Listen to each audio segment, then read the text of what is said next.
avons plusieurs catégories. Nous avons les enfants de 5 ans jusqu'à 6 ans qui sont dans la catégorie de moins de 7 ans. Nous avons les enfants de 7 ans jusqu'à 8 ans qui sont dans la catégorie de moins de 9 ans. Nous avons les enfants de 9 ans jusqu'à 10 ans qui sont dans la catégorie de 11 ans. Et nous avons des enfants aussi de 11 ans jusqu'à 12 ans qui sont dans la catégorie de moins de 13 ans. Des enfants de 13 ans à 14 ans qui sont dans la catégorie de moins de 15 ans. Et des enfants de 15 ans à 16 ans qui sont dans la catégorie de moins de 17 ans. Alors nous avons une catégorie qui est exclusivement dédiée au championnat de moins de 20 ans, c'est-à-dire au championnat amateur, qui sont des enfants de moins de 20 ans, qui sont des talents qu'on a dénichés un peu partout, qu'on a ramenés dans le centre, on a perfectionné pour pouvoir leur permettre de se faire valoir sur le plan national, histoire, on ne sait jamais, d'avoir d'autres opportunités sur le plan, peut-être être vu par un sélectionneur national ou être recruté sur le plan international, un peu ça. Nous avons un programme c'est-à-dire comme on le dit, programme scolaire, et aussi nous avons notre programme footballistique. Alors nous avons notre temps, nous avons le premier semestre footballistique, nous avons le second semestre.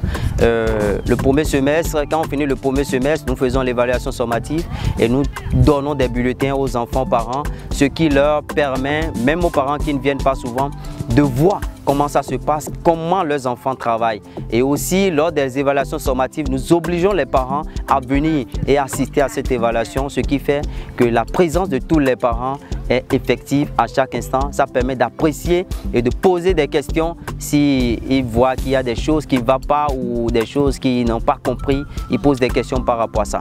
Alors, après l'évaluation sommative, nous donnons des bulletins aux enfants aux parents plutôt pour montrer le travail que leurs enfants ont fait, et à partir de là, nous leur procurons des conseils ou ils demandent des conseils. Qu'est-ce qu'ils peuvent faire pour améliorer la performance de leurs enfants? Et sur ce thème, nous leur donnons des conseils et ensemble, nous trouvons des meilleures stratégies pour accompagner ces enfants-là à toujours, dans l'objectif de toujours atteindre leur rêve qui est de devenir un footballeur professionnel. Nous évaluons les enfants sur le plan international.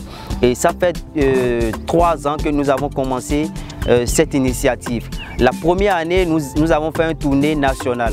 Nous avons commencé par le sud, c'est-à-dire Cotonou, et nous avons fini dans le nord.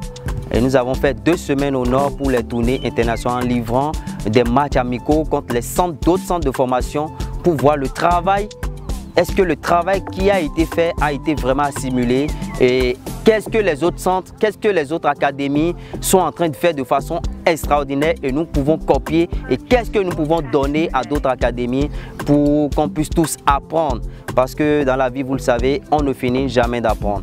Alors, à partir de là, quand on finit les stages professionnels, on revient, on fait maintenant, parce que les stages, c'est vrai, c'est un vacances foot, mais c'est aussi des moments d'évaluation pour nos enfants, nous. C'est ça qui nous permet de livrer des compétitions, de faire des tournois et de faire des matchs amicaux. Alors, quand nous revenons, nous faisons aussi des bulletins de second semestre que nous donnons aux parents, histoire de leur donner un repos, c'est-à-dire les vacances de quelques semaines pour reprendre après. Et il y a de cela 2 ans, nous étions au Togo, c'est-à-dire nous étions au Togo pour les stages professionnels avec les filles U17, les garçons U20, les garçons U17, les garçons U15, les garçons U13.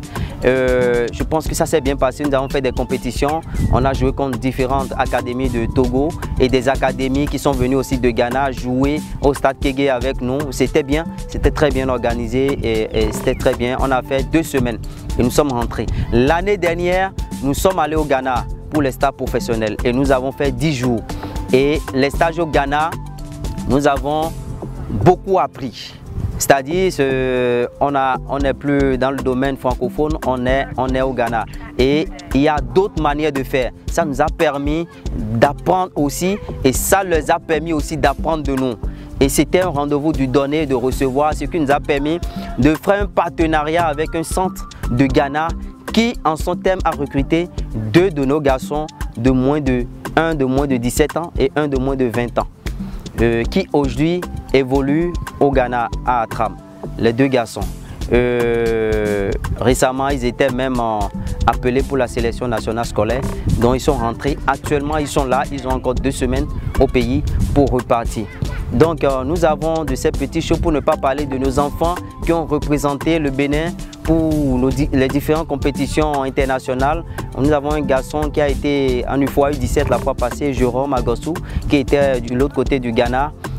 Nous avons 3 filles qui étaient appelées pour les U17 féminins. Nous avons beaucoup de ces garçons qui évoluent actuellement à petits pas, mais de façon sûre.